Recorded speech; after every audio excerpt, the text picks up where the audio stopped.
Un hermoso y lindo sábado. Hermanos, ya estamos en la lección número 9. Estamos casi por terminar este trimestre también. Y pues en realidad la lección nos ha llevado a un evangelismo casi personal en las actitudes que nosotros tenemos que tener con los demás. Por eso hoy la lección de esta semana lleva por título general: desarrollar una actitud ganadora. La pregunta puede ser: ¿cómo puedo yo desarrollar una actitud que pueda llevarme a ganar a las almas, a ganar a mi familia, a ganar a mis hijos, a ganar a mis vecinos? ¿Cómo es de que en realidad puedo alcanzar ese propósito y que puede estar en el deseo, en el corazón de cada uno de nosotros? Pero que hemos visto y hemos tenido a veces ese desaliento de fracaso, de que no podemos. Bueno, yo creo que en realidad tenemos que hacernos muchas preguntas personales sin ver a los demás. Por eso, en esta semana, el estudio general que tenemos durante todos estos días, pues pueda llevarnos a comprender las actitudes que debemos de tener, de a dónde nosotros podemos copiar las actitudes que pueden llevarnos a ganar a las almas, a ganar, como dije, a nuestros hijos, a nuestros vecinos, a nuestros parientes, cómo hay que trabajar. Así es de que esta semana esperamos estudiar esta lección juntos y podamos sacar conclusiones importantes para nuestra vida, para mí personalmente, y poder yo ser con una actitud que realmente pueda llevarnos a ganar almas. Y esperando en el Señor que durante esta semana pues también hoy la Junta de Pastores ha preparado algún programa que queremos llevar a cada una de las iglesias, y así también poder entrenarnos de cómo podemos alcanzar esas almas. Espera pronto esta noticia y que así pueda llegar a tu corazón y te hagas presente para esa preparación.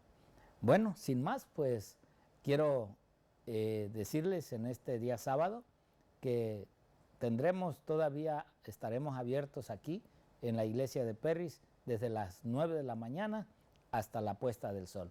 Así es de que si tú puedes, trae tu comidita, puedes comer aquí debajo de los árboles y refrescarte también.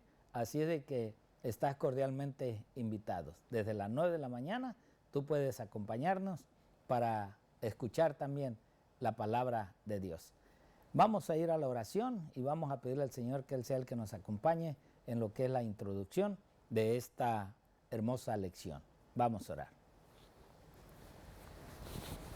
Señor y amante Padre, agradecemos infinitamente tu amor y tu misericordia.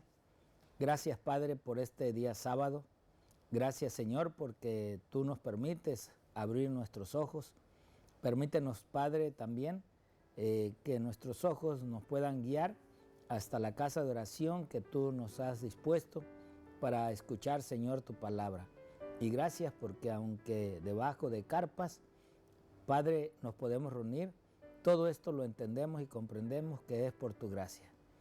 Y si en su momento, Señor, porque cada día la situación va a ser peor, las iglesias no se han de abrir, pues permítenos, Padre, conocer a nuestros hermanos, poder tener ese tacto, ese contacto con ellos, y así, Padre, saber en los tiempos difíciles con quién, Señor, nos podemos agarrar de la mano y poder, Padre, salir para los lugares, Padre, que tú has de tener preparados. Por eso te pedimos que en esta semana tú nos guíes, tú nos dirijas para estudiar y meditar esta tu palabra. Te lo pido y te lo suplico, Señor, en el precioso y bendito nombre de tu Hijo Cristo Jesús, para quien es la honra y la gloria. En el nombre de Jesús. Amén. Amén.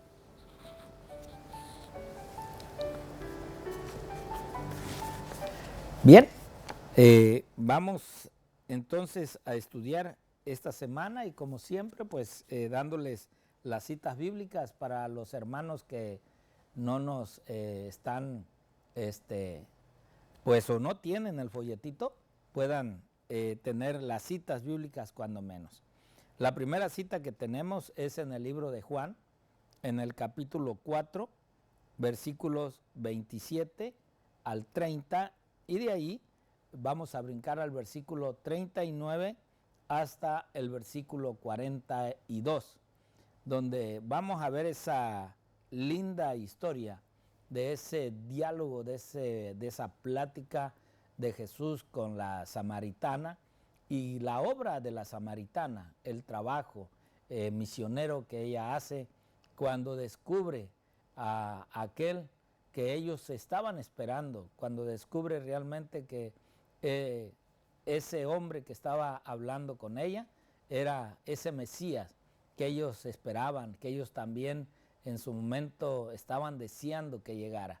Y bueno, una obra tan grande que lo vamos a ver a su debido tiempo, y por eso es de que después de esa historia vamos a ver a Mateo, el libro de San Mateo, en el capítulo 15, versículo 21 al 28, donde ya vemos a Jesús en ese encuentro con aquella mujer cananea, donde realmente es impresionante en la forma de que esta mujer confía, ¿verdad? Y cree en el mensaje que ellos tenían y que realmente creía en Jesús como ese también, ese Redentor, ese Salvador.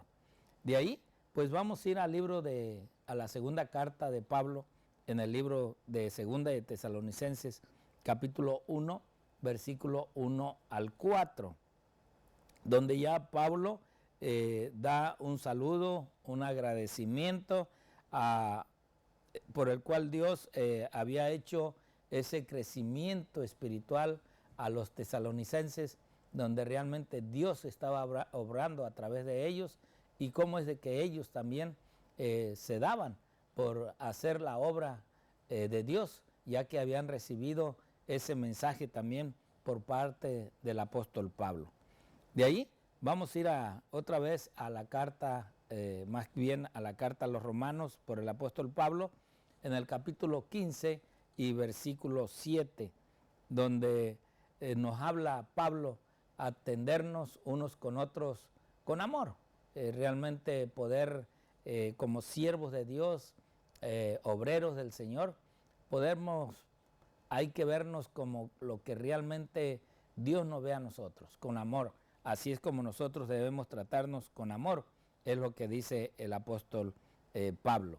Después vamos a ir al libro de Efesios, en el capítulo 4 y versículo 32, donde Pablo nuevamente nos habla y nos dice que debemos ser comprensivos, misericordiosos y perdonadores entre nosotros y para con aquellos que también no conozcan el Evangelio, ¿verdad? Pero entre nosotros, Pablo nos habla de cómo nosotros como cristianos deberíamos de ser, deberíamos comportarnos. Y después, pues ya por último, tenemos la primera carta de Pedro, en primera de Pedro capítulo 3, versículo 15, donde ya Pedro nos habla ese privilegio y la recompensa por el cual nosotros sufrimos por Cristo. Y pues ya el texto es el mismo, el que ustedes ven en pantalla, ¿verdad? Donde Pedro dice, sino santificad a Dios, el Señor, en vuestros corazones y estad siempre preparados para presentar defensa con mansedumbre y reverencia ante todo el que os demande razón de la esperanza que hay en vosotros. Fíjense lo interesante de este mensaje, que es es el versículo que es el central de esta semana. Pero si nosotros lo analizamos, en el cual Pedro dice, sino santificad a Dios el Señor en vuestros corazones. O sea, la santificación va desde el momento que uno obra de acuerdo a la voluntad de Dios, de acuerdo al Espíritu Santo. Y nos manda Pedro a que realmente nosotros estemos preparados para que nosotros podamos dar ese testimonio, podamos dar ese mensaje que Dios requiere que nosotros demos. No a veces es suficiente con el poder leer, con el poder aclarar las verdades bíblicas, sino que eso nos lleva a nosotros a hacer una testificación realmente literal, realmente de cuerpo y alma, de palabra, de poder enseñar con nuestros actos, con nuestras actitudes, esa verdad que hoy conocemos, que hoy predicamos, una verdad de seguridad en nuestra vida, de seguridad en nuestros hechos, en la realidad, que realmente creemos en el Señor y creemos en las promesas, en la profecía, creemos en todo, pero tenemos también que estar apercibidos, que tener en realidad en nuestra vida hecha y el poder dar ese testimonio. Por eso el título, desarrollar una actitud ganadora. Y a mí me gusta, no voy a leer todo lo que dice el escritor, pero me gustan sus primeras palabras como introducción. Dice, cuanto más estudiamos la vida de Jesús, más nos maravillamos de su habilidad para aceptar y afirmar a las personas. Y lógico, cuando nosotros estudiamos la Biblia, vemos la vida de nuestro Señor Jesucristo, vemos en realidad cómo Él se comportaba con los demás. Y cada vez que estudiamos nos va a llevar, nos va a acercar a ver la vida de Jesús, que nosotros tenemos que buscar esa vida de Él, ese tacto para llevar, para estar cerca a otros, para poder acercárseles. ¿Cómo es de que a Él aún lo buscaban? Bueno, cuando uno tiene un comportamiento que a la gente le impresiona, a la gente le gusta, pues siempre lo va a buscar, ¿verdad? A las personas los van a llevar a poder pedir consejo, a pedir ayuda, a poder estar allí junto a Él. Por eso es de que Él termina diciendo, su amor no conocía límites. O sea, Cristo en realidad el amor que tenía a todos atendía por doquier, aunque como Él decía, yo fui enviado a los míos, a los judíos, pero aunque venían otras personas que no eran parte del pueblo, de ese pueblo judío, el Señor los atendía. El Señor podía ver su necesidad en sus corazones. Y eso es lo que nosotros hoy en día, en esta semana, vamos a ir aprendiendo. ¿Cuáles eran los límites de Jesús? Si tenía algún límite, si Él llegaba a tal punto de decir, no, contigo no, o tú no puedes estar aquí, o yo no puedo hacerte un favor, yo no puedo ayudarte. En realidad Jesús hacía eso. ¿Qué es lo que hoy nosotros estamos haciendo? Luego el siguiente comentario, dice él, o sea, el comentarista de esta lección, Jesús nunca exhibió un solo tinte de orgullo o superioridad. Eso nos lleva a nosotros a ver que también así hoy en nosotros. No tenemos por qué sentirnos superiores a otros, superiores aún a aquellos que ni siquiera a veces son parte de nuestro ministerio o de nuestro pueblo. No, o sea, hay que tratarlos en igualdad, como Dios nos va a tratar a nosotros. No nos va a ver a unos más altos y a otros más bajos. Claro, o sea, en cierto modo, a unos según la responsabilidad que Dios nos ha dado, ¿de verdad? O sea, es en la forma como Dios nos va a demandar las cuentas. ¿Qué responsabilidad me dio a mí? ¿Qué responsabilidad le dio al otro? Así es como Dios nos va a calificar, pero en realidad la navaja va a ser pareja, el corte va a ser parejo. O sea, Dios de una forma nos va a llevar a hacer un juicio justo. Luego dice el comentarista, Cristo mostró respeto a todas las personas con las que entró en contacto y las trató con la dignidad que merecían. O sea, eso nos preguntamos muchas veces, ¿verdad? ¿Qué es lo que realmente yo merezco o qué merecen? A veces pedimos más de lo que merecemos, a veces exigimos cosas aún que ni merecemos. Entonces, nosotros tenemos que estar realmente viendo lo que el Señor, cómo el Señor nos enseña o nos muestra que debemos de ser. Miren, les voy a leer estas citas, a ver si el tiempo me da, pero esta cita del Ministerio de Curación, páginas 149 y 150, dice así: Jesús no buscó la admiración ni los aplausos de los hombres, no mandó ejército alguno, no gobernó reino terrenal alguno, no corrió tras los favores de los ricos y de aquellos a quienes el mundo honra, no procuró figurar entre los caudillos de la nación, vivió entre la gente humilde, no tuvo en cuenta las distinciones artificiosas de la sociedad, desdeñó la aristocracia de nacimiento, fortuna, talento, instrucción y categoría social. Vean, todo esto que el Señor venció, que el Señor nos mostró, nos enseñó, hoy nosotros en realidad, ¿cómo vemos a aquellos que muchas veces sabemos que son hombres de mucha inteligencia, hombres económicamente pues bien beneficiados? ¿Cómo los vemos contra aquellos pobres, contra aquellos intelectuales o aquellas personas incrédulas? O sea, ¿qué diferencia nosotros hacemos? Vemos que Jesús no hizo ninguna diferencia. A todos, nos dice la sierva del Señor que los trató por igual. Miren esta otra cita que tenemos aquí en el libro Profetas y Reyes, páginas 53 y 54. En esta época, dice la sierva del Señor, en esta época nuestra, las oportunidades para tratar con hombres y mujeres de todas clases y de muchas nacionalidades son aún mayores que en los días de Israel. Las avenidas de tránsito se han multiplicado 1000 veces. O sea, si en aquellos tiempos, en los tiempos que el Señor Jesús estaba con nosotros, pues hoy la sierva del Señor, que en nuestra época ahora hay más oportunidades.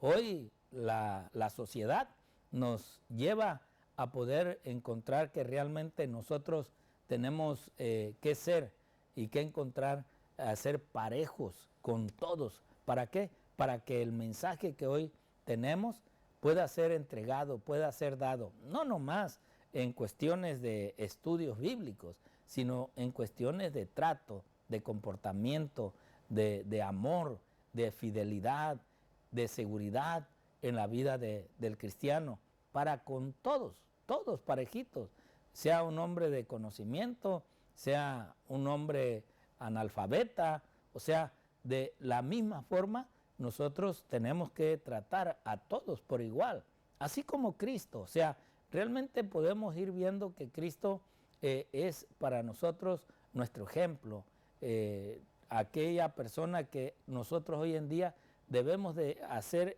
o estar haciendo una copia de la vida real de Jesús. Les leo esta otra cita, El deseado de toda la gente, página 124.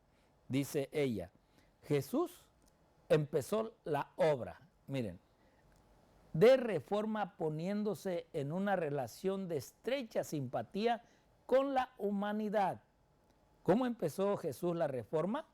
Pues en una relación estrecha, simpática, ¿verdad?, con todos, aunque manifestaba la mayor reverencia por la ley de Dios.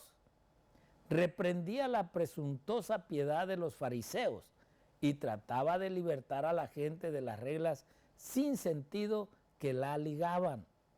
Procuraba quebrantar las barreras que separaban las diferentes clases de la sociedad a fin de unir a los hombres como hijos de una sola familia.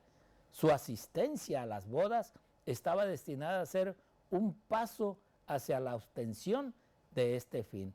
Vean, o sea, Jesús no andaba con separaciones. Hoy en día, yo siempre digo, ¿verdad? Hoy en día, aunque a través del mensaje que tenemos, pues a veces separamos nosotros al que vemos más, pues vamos a decir, no grande en estatura, sino en una sociedad más alta, con los de la baja sociedad. Hacemos separaciones, pero Jesús no, Jesús era parejito, Él no andaba con que a este sí, a este no, a este le hago un favor, a este no se lo hago, porque este tiene, este no tiene. No, o sea, Jesús sabía realmente a quién estaba representando y a quién venía a representar y a dar testimonio. Les leo esta otra cita, ¿ok? Del mismo libro, Deseado de todas las gentes. Dice, el ministerio de Cristo, vean, estaba en notable contraste con el de los ancianos judíos. La consideración por la tradición y el formalismo que manifestaban, estos había destruido toda la verdadera libertad de pensamiento o acción. Vivían en continuo temor de la contaminación. ¿Quiénes? Los judíos tenían miedo. Y hoy, pues, que no digamos, sigue diciendo ahí, en esa misma cita, para evitar el contacto con lo inmundo, se mantenían apartados, no solo de los gentiles, sino de la mayoría de su propio pueblo, sin tratar de beneficiarlos ni de ganar su amistad, espaciándose constantemente en esos asuntos. Habían empequeñecido sus intelectos y estrechado la órbita de su vida. Su ejemplo estimulaba el egoísmo y la intolerancia entre todas las clases del pueblo. Ahora, mis hermanos, estas citas, pues las leí porque en realidad quiero que quede bien claro. Hoy en día, si hablamos de contaminación, pues en realidad no sé, ¿verdad?, cómo es de que hoy podemos acercarnos a la gente, cómo podemos mostrar ese amor de Dios, pero yo creo que las intenciones del cielo son las mismas. Sabemos que esto está pasando, pero que hoy en día tenemos que tratar de ganar almas para el Señor. ¿A través de qué? De su Espíritu. Por eso, mi hermano, hoy te digo, si esto o una palabra pudo llegar a tu corazón, tú puedas entender y comprender la obra que tú y yo tenemos que hacer en estos tiempos, los cambios que tenemos que hacer en nuestra vida. Dios te bendiga y Dios te guarde. Feliz sábado.